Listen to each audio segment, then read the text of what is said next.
When I was 10 years old, I found a Bible in my cupboard.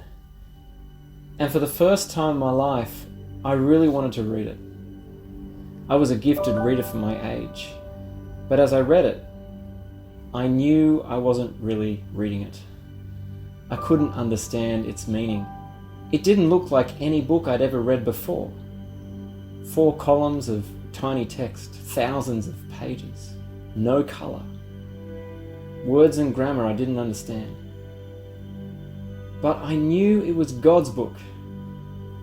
And so I just felt like I wanted to keep reading it. One day I opened to Malachi chapter 4, and there was an illustration of a man jumping for joy. And with it were simple words. My saving power will rise on you like the sun. And when I read those words and when I saw that illustration, I saw everything. That day, God sparked something new in my life. And as I grew older, that spark became a passion to help everyone everywhere to open up His Word for themselves. 10 years ago, I became a kids pastor. And I saw the kids in my church coming up against the same barriers that I experienced as a 10-year-old. I remember at one point, I was trying to teach something from the book of Colossians to them, and I couldn't find a Bible that actually made it easy for them to access Paul's message to that church. So I started making my own translation.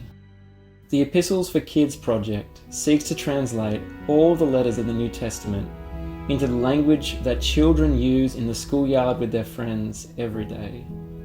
Every chapter, every verse, released book by book.